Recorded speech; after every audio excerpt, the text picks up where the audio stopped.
Welcome back ناظرین. Break پہ جانے سے پہلے بات ہو رہی تھی, میں پوچھنا چاہ رہا تھا عتیق میر صاحب سے کہ عتیق میر صاحب سینکڑوں ارب کے سیلز ٹیکس کی چوری کی بات کی جاتی ہے.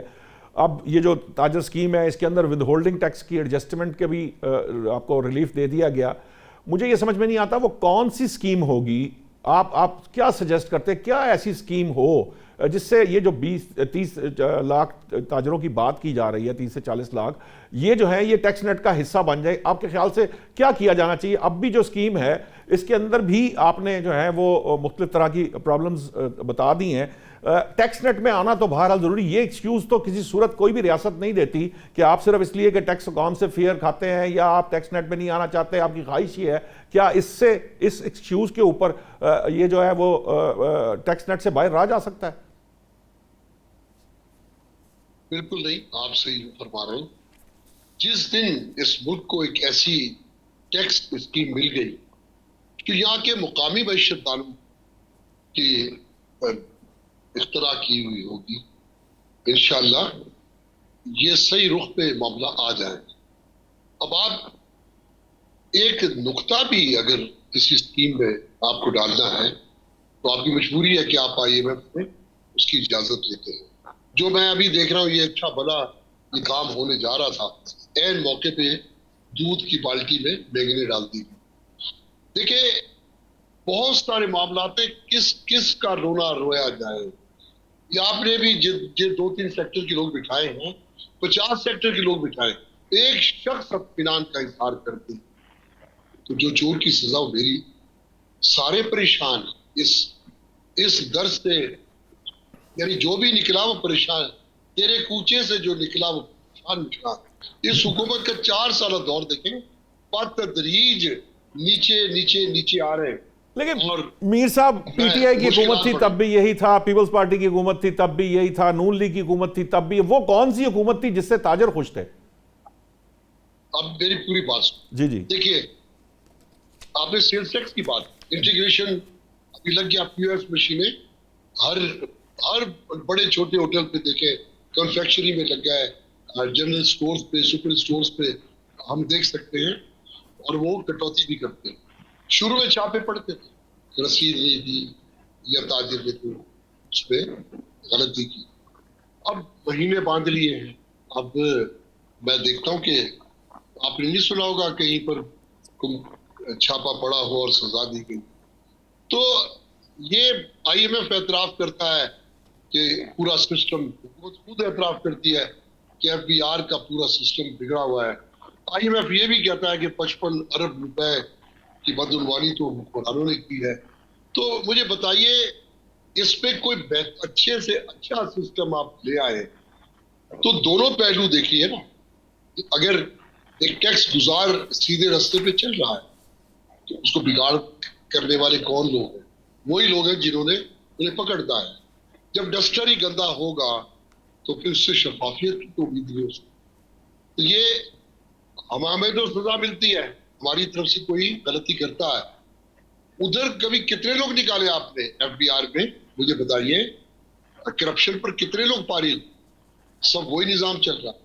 تو اس لیے میں یہ کہتا ہوں کہ کوئی ایسا نظام ہو جو کرپشن کو بھی لگام دے, اور تاجروں کی طرف سے اگر کہیں کو خرابی ہے تو اس کو ٹریس کریں, اس کو پکڑیں. ہم ایک بہتر نظام کے بعد کوئی نیٹ پہ نہیں آتا, کوئی سسٹم سے فرار اختیار کرتا ہے تو ہم پوری طرح حکومت کے ساتھ کھڑے ہیں. لیکن میر صاحب وہ بہتر نظام کون سا ہوگا؟ آپ کیا نظام ہو؟ مطلب میں نے تو بہت ساری ٹیکس یہ تاجر اسکیمیں بھی دیکھ لی گورنمنٹ کی طرف سے. گورنمنٹ نے جناب یہ 9 ماہ کے اندر 2162 ارب روپے کا قرض دیا ہے, قرضے فراہم کیے ہیں, لیکن ہمارے بھٹ صاحب جو ہے وہ بھی خوش نہیں ہیں. میرا پوائنٹ یہ ہے, میں پوچھنا یہ چاہ رہا ہوں کہ وہ کون سی اسکیم اور کون سی وہ ہوگی جس سے جو ہے وہ تاجر خوش ہو جائے گا اور خود سے جو ہے وہ اس طرح ٹیکس دے گا جس طرح دنیا بھر کے ٹیکس گزار دیتے ہیں. اور ایمانداری سے مجھے بتائیں کہ کیا کوئی ایماندار ٹیکس گزار ہے اس ملک کے اندر؟ دیکھیے دنیا میں جتنے بھی ٹیکس گزار وہ اکاؤنٹس کے ذریعے, ان کے وکلا جو ٹیکس ایڈوائزرز ہیں وہ ایسی بچت نکال کے دیتے ہیں, ٹیکس جب بچ جائے پکڑے بھی جاتے ہیں, سزائیں بھی ہوتی ہیں. لندن میں نے دیکھا بڑے بڑے وہ چین وہ اس طرح کی حرکتیں کرتے ہیں اور سزا بھی ہوتی ہے. یہ تو دنیا بھر میں ہے. لیکن شفاف نظام بننے کا مطلب یہ ہے کہ آپ ایک مرتبہ تاجر کو ان چیرہ دستیوں سے بچا لیں کہ کوئی ان کے دروازے پہ آگے کھڑا ہو جائے. جیسے پھر آپ وہی بات لے آئے کہ ہم کہ تاجر آخر میں لکھ کے بتائے گا میری ٹرن اوور اتنی ہے, ٹیکس اتنا بنا, تو وہ اس کے کھاتوں کو چیک کریں گے, اس کے بینک اکاؤنٹس کو دیکھیں گے, پھر معاملہ اسی جگہ کھڑا ہے. وہ چیز خوف کا باعث بنتی ہے, پھر وہ لین دین ہی ہوتا ہے, بچ تو جانا میر ہوتا صاحب ہے. اگر تو اس لیے فکس ٹیکس نظام میر صاحب اگر جس وہ حکومت کھاتے کا چیک ہوں گے, اگر اس کے کھاتے ٹھیک ہیں تو پھر کاہے کا خوف ہے؟ دیکھیں جب کوئی بھی ایک شرح ٹیکس کی منصفانہ ہو, ٹھیک ہے سر آپ ایک گائے ہے وہ 5 لیٹر پہ آ جاتی ہے اور 20 لیٹر سے 5 پہ آ جاتی ہے, بیمار ہے, چارہ نہیں دیتے, تو اس سے کیا گلا کریں گے آپ؟ کتنی بھی زبردستی کر رہے ہیں 5 لیٹر دودھ دیں. ٹھیک. جب اس طرح گرتا ہوا کاروبار, گھٹی ہوئی معیشت ہوگی, کم ہوتا ہوا منافع, بڑھتی ہوئی مہنگائی, تو یہ بھی تو دیکھنا ہے, اپنی جی ڈی پی کو بھی تو دیکھیں جو 3% سے بھی کم ہے, تو ٹھیک اس پہ آپ وہ ٹیکس لگائیں جو 6-7 جی ڈی پی پہ لگتا ہے. یہ بھی تو دیکھیں ٹھیک ہے. کہ ٹیکس کی شرح کی بات بھی کر رہے تھے. میں پراچا صاحب نے جوائن کیا ہے, میں چاہوں گا ظفر پراچا صاحب, ویسے تو اکنامک ٹرمز کے اندر ہم سٹیٹس کے اوپر, فیکٹس کے اوپر, فگرز کے اوپر بڑی بات کر لیتے ہیں, لیکن ابھی تک کی جو پروگرام میں ڈسکشن ہوئی ہے, نہ زراعت کا سیکٹر خوش ہے, نہ تاجر خوش ہیں, نہ ہی اوورال جو اکنامک پالیسیز ہیں اس کے اوپر جو ہمارے جتنے بھی سیکٹرز ہیں وہ ان کی پروگریس بھی بہت کوئی جیسے کہہ لیں آؤٹ اسٹینڈنگ نہیں رہی. دعوے بہت کیے گئے تھے لیکن ہمیں جی ڈی پی گروتھ میں بھی کمی کا سامنا ہے, ہمارے ایکسپورٹس میں کمی کا سامنا بھی ہے, ایگریکلچر کی گروتھ بھی کم ہے. آپ کیا سمجھتے ہیں کیا فنڈامنٹل پرابلم ہے ہماری معیشت کا؟ میر صاحب کہتے ہیں جی وہ صرف ہائی ہینڈڈنس کی وجہ سے, صرف یہ ایک ایکسکیوز ہے کہ جی اس کی وجہ سے ہم سمجھتے ہیں کہ جی یہ خود سے ٹیکس جو ہے وہ سسٹم نہیں ہونا چاہیے. اسکیم کا اناؤنس کیا ہے, میرا خیال تھا کہ بڑی اچھی اسکیم ہے, مشاورت سے کی گئی ہے, وہ ابھی بھی سمجھتے ہیں کہ یہ ٹھیک نہیں ہے, اس کے اندر آئی ایم ایف کی انپٹ آ گئی ہے اور وہ کہتے ہیں کہ جناب یہ فکس ٹیکس ہے اور یہ ڈال دیا ہے, یہ اس کی وجہ سے پرابلم ہے. مائی پوائنٹ از کہ جو ہمارا اپنا ایٹیٹیوڈ ہے ٹورڈز اکانومی اوورال, کیا فلاز ہیں خاص طور پر حکومت کی پالیسی پرسپیکٹو کے اندر جس کی وجہ سے ہم جو ہے وہ گرو نہیں کر پا رہے؟ دیکھیے جناب, جو میں بات کروں گا میری باتوں سے بھی بہت سارے لوگ خوش نہیں ہوں گے, ٹھیک ہے, لیکن کوشش کرتا ہوں کہ بیلنس بات کروں. جی جی. دیکھیے ٹیکس کوئی دینا نہیں چاہتا, حکومت لینا نہیں چاہتی, اور حکومت ٹیکس چھیننا چاہتی ہے. اب جب لوگ جو خوش ہونے کا جو بات ہے, دیکھیے اگر ہم منصفانہ ٹیکس رکھیں, میکسیمم 25% ٹیکس رکھیں, ٹھیک ہے, اور 1 نیشن 1 ٹیکس, ٹھیک ہے, کیونکہ اس وقت 150 کے قریب محکمے ہیں, صوبائی, وفاقی اور لوکل, جن سے ایک کاروباری آدمی نمٹتا ہے, ایک مناسب سائز کا, میڈیم سائز کا بزنس رکھنے والا, ٹھیک. ٹھیک ہے. تو وہ جو اگر 100 روپیہ وہ دینا بھی چاہتا ہے تو اس کے ایک 100 روپیہ حکومت کے خزانے میں جمع کرانے کے پیچھے 400 سے 500 روپیہ وہ الگ سے رشوت میں دیتا ہے, ٹھیک ہے. ٹھیک ہے. تو ایک تو ٹیکس ریٹ کم کرنا ہوگا. جب ٹیکس ریٹ کم کریں گے تو 70% لوگ خود بخود ٹیکس دیں گے. 20% لوگوں کو آپ کو سسٹم کے ذریعے ان کو کنٹرول کرنا ہوگا, اور 10% لوگ ہوتے ہیں عادی, وہ ڈنڈے کے یار ہوتے ہیں, وہ سٹیک اینڈ کیرٹ والی بات ہے, ٹھیک ہے جی. تو وہ یہ تو ایک حل سمجھ میں آتا ہے کہ میکسیمم 25% ٹیکس ہو, اور ایک ادارہ ہو, تمام ٹیکسز کو تمام اداروں کو ایک جگہ کلب کر دیا جائے, اور لوگ خوشی خوشی ٹیکس دیتے ہیں, میکسیمم سلیب 25%. اور جو لوگ ٹیکس پیئر نہیں ہیں وہ بڑا ظلم ہے. اگر آپ مارکیٹوں میں چلے جائیں 90% لوگ ٹیکس نہیں دیتے, 90% دکاندار ٹیکس پیئر نہیں ہے, ٹریڈر, ہول سیلر, مینوفیکچرر نہیں ہے. پھر اب میں بات کروں گا, ہمارے بھائی بیٹھے ہیں خالد حسین بٹ صاحب, یہ بھی شاید ناراض ہو جائیں, کہ ایگریکلچر کا حصہ آپ کی جی ڈی پی کا 24% ہے, اور جو ٹیکس لیے جاتا ہے وہ 0.75 ہے. جی. اسی طرح ریٹیلر ہے اور لوگ ہیں, 50-60 لاکھ دکانیں ہیں اور 50-60 ہزار ٹیکس پیئر نہیں ہیں.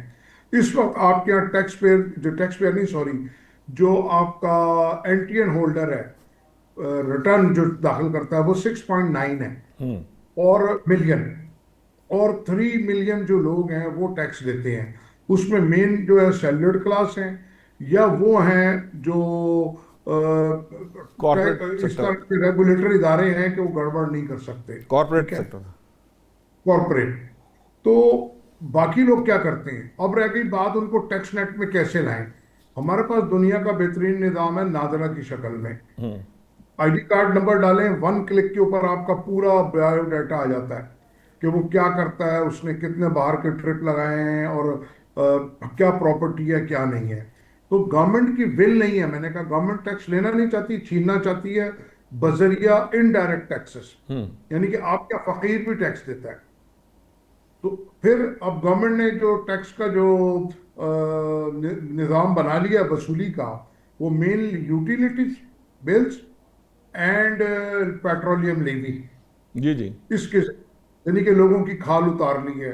پھر جو ٹیکس سپوز میرے پہ 1 کروڑ لگتا ہے اور میں ٹیکس نہیں دیتا، اور میں نان فائلر کی ریجیم میں آ کے 4 لاکھ روپے کہیں مجھے دینے پڑتے ہیں، میں دے دیتا ہوں، باقی میں بچا لیتا ہوں. میری جگہ 2 لاکھ افراد کو انڈائریکٹ ٹیکس مختلف جگہوں پہ لگتا ہے. تو یہ جو لوگ ٹیکس نیٹ سے باہر ہیں ان کو لانا پڑے گا، ٹیکس بیس کم کرنی پڑے گی، اور ٹیکس بیس بڑھانی پڑے گی، اور ٹیکس ریٹ کم کرنا پڑے گا. یہ آسان طریقہ ہے. جیسے مفتاح اسماعیل صاحب ایک لے کے آئے تھے اسکیم بجلی کے بلوں پر ٹیکس، تو میرا خیال ہے وہ بہترین تھا، 2500-3000 روپے پر مہینہ.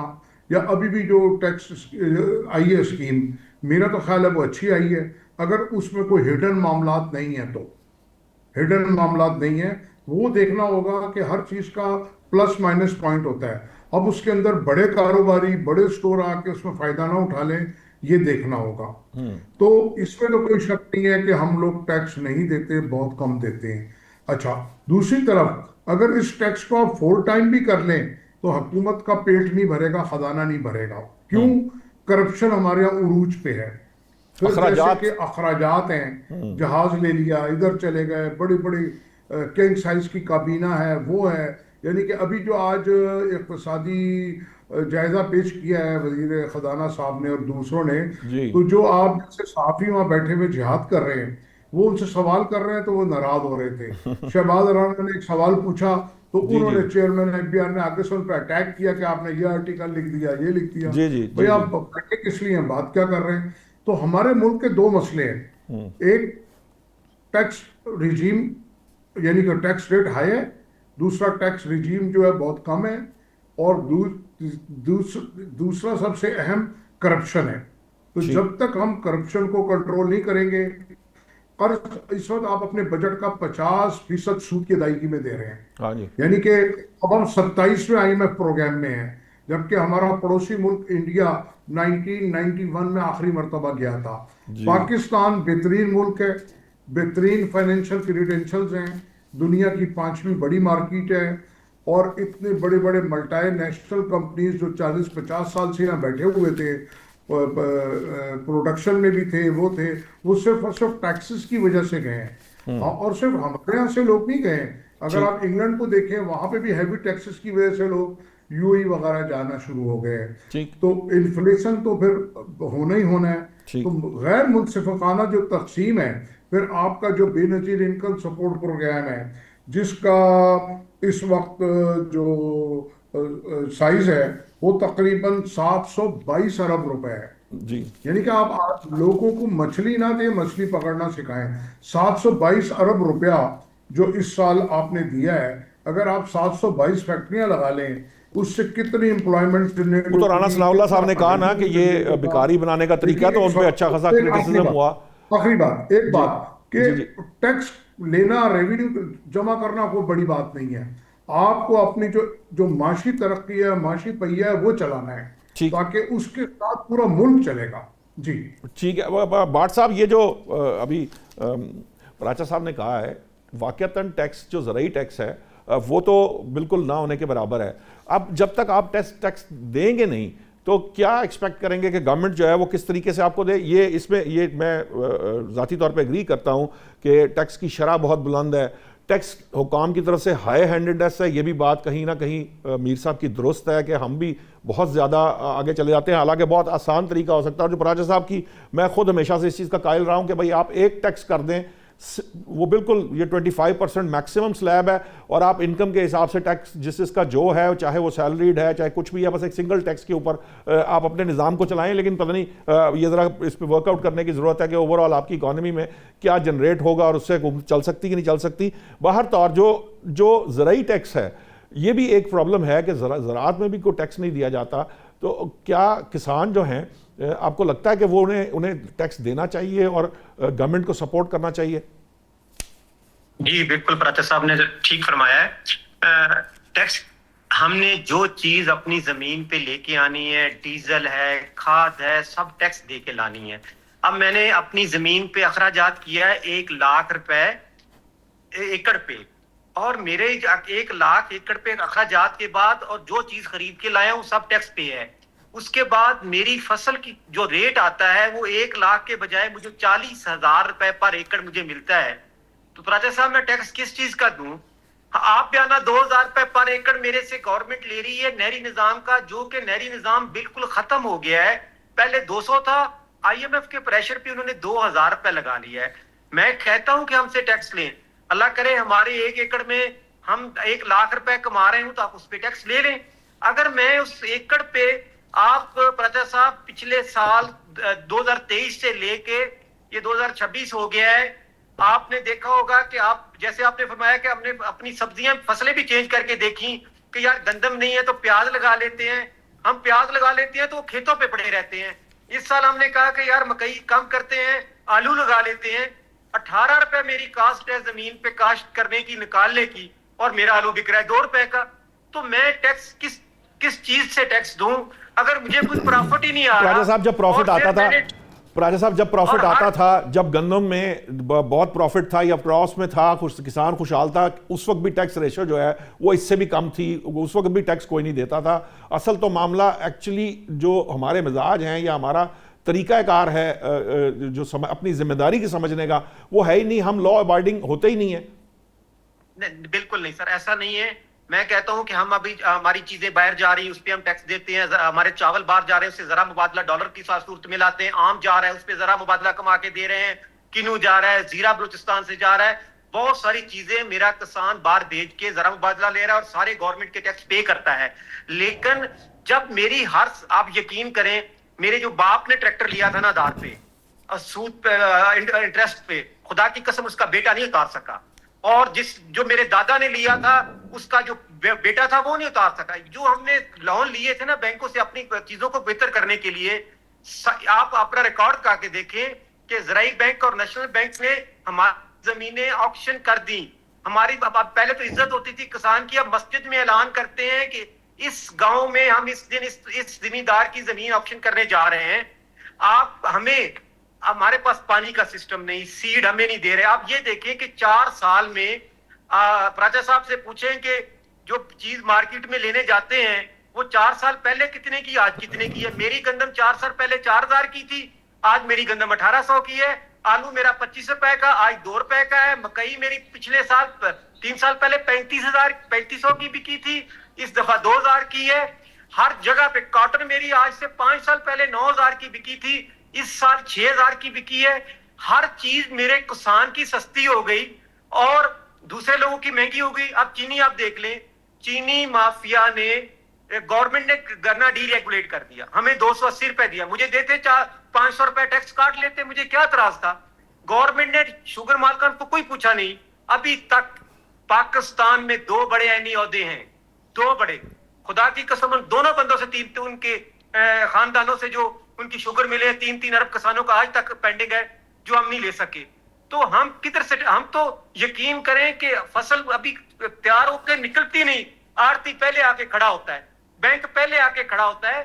ہم پرافٹ کمائیں، ہم سے ٹیکس کاٹیں، ہم خوشی سے دیں گے. تو کسان کیسے ٹیکس نہیں دے سکتا؟ تاجر یا کوئی دوسرا تو آگے پیچھے کر سکتا ہے. ہمیں تو تحصیلدار کل ہماری زمین کیسل کر دے گا، تحصیلدار ہمیں آگے پکڑ لے گا. ہم کو دیکھیں، گورنمنٹ کے سارے نمائندوں نے گورنمنٹ سے مذاکرات کیے اس بجٹ پہ.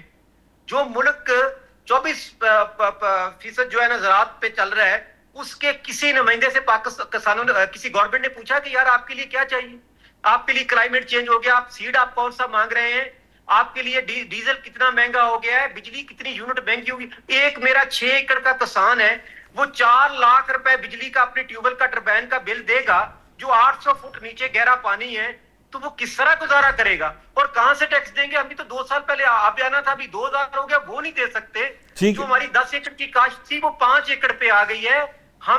میں کہتا ہوں کہ پاکستان کا کسان جو ہے اس کو تو پکڑنے کے لیے کوئی مسئلہ ہی نہیں ہے. تحصیلدار اس کے لیے تو ایک پٹواری کافی ہے. اور جو ادارے خاص کر کھاد بنانے والی کمپنیاں وہ کسانوں کے ساتھ جڑی ہیں، آپ دیکھ لیں سب سے زیادہ پرافٹ ان کا ہے. سیڈ بنانے والی کمپنیاں دیکھ لیں، سب سے پرافٹ ان کا ہے. زرعی ادویات بنانے والی کمپنیاں دیکھ لیں، سب سے پرافٹ زیادہ ان کا ہے. چینی مالکان کی جہاں ایک شوگر مل تھی وہاں 2 لگ گئی. جنوبی پنجاب اور رحیم یار خان میں کاٹن کا ایریا تھا، وہاں گنا نہیں لگنا کیونکہ گنا پانی زیادہ لیتا ہے. ٹھیک ہے، ٹائم بٹ صاحب ٹائم تھوڑا سا میرے پاس. میں احمد چنائے صاحب کے پاس، احمد چنائے صاحب آپ ڈیبیٹ سن ہی رہے تھے، تھوڑا سا میں چاہوں گا کہ آپ اس کو کنکلوڈ کر دیں، کیونکہ میں جب بھی آپ بات کریں گے جو آپ کے سامنے بات آئی ہے، جس طرح بٹ صاحب کہہ رہے ہیں یا عتیق میر صاحب کہہ رہے ہیں، کوئی سیکٹر خوش نہیں ہے. آپ جب شوگر والوں سے بات کریں گے تو وہ بھی آپ کے سامنے ایک شکایات کا انبار لگا دیں گے. سیمنٹ والوں سے کریں گے وہ لگا دیں گے. اپنی جو ہماری ٹیکسٹائل ہے اس سے بات کریں گے وہ لگا دیں گے. خوش کوئی نہیں ہے کسی صورت کے اندر بھی، چاہے کچھ بھی مل جائے. یہاں پہ کسی کو بھی کسان چھوڑتا نہیں ہے، جو کام وہ کر رہا ہے وہ نقصان پہ نقصان کیے چلا جاتا ہے. کئی سال پتہ نہیں کیسے زندہ رہتا ہے، میں تو نہیں کر سکتا یا کوئی اور یہ افورڈ نہیں کر سکتا نقصان پہ سال ہر سال کام کرے. چنائے صاحب آپ کو کیا لگتا ہے ایکچول ہمارا فلا کہاں ہے؟ ہماری معیشت کا ایکچول معاملہ کیا، خرابی کہاں ہے ایکچولی؟ دیکھیں، بیش بہا مسائل ہیں اور ہر سیکٹر کی الگ الگ کہانی ہے. ہر سیکٹر جو ہے وہ اپنا رونا دھونا ہمیشہ کرتا ہے، اور میں نہیں کہتا کہ غلط کر رہا ہے. ظاہر ہے وہ مسائل ہیں جس کی نشاندہی وہ کرتے ہیں، لیکن ہمیں اوور آل سوچنا چاہیے کہ پاکستان میں جو کاروباری حضرات ہیں ان کے حالات کل کیا تھے اور آج کیا ہیں. انہوں نے اگر پچھلے سال اچھا ریونیو کمایا اور اس سال ریونیو نہیں کمایا تو ظاہر ہے شکایت کے انبار لگ جائیں گے. میں سمجھتا ہوں کہ ان سب چیزوں میں ہمیں یہ بات مقدم ضرور رکھنی چاہیے کہ ملک کی بقا جو ہے وہ ٹیکس کلیکشن کے علاوہ کسی چیز میں نہیں ہے. ٹھیک ہے چنائے صاحب، میں معذرت چاہوں گا، میں بات پوری کرنے سے، لیکن پروگرام کا وقت ختم ہو گیا. ناظرین آج تک کے لیے اتنا ہی. کل نئے موضوعات کے ساتھ یا آئندہ ہفتے نئے موضوعات کے ساتھ حاضر ہوں گے. اللہ نگہبان.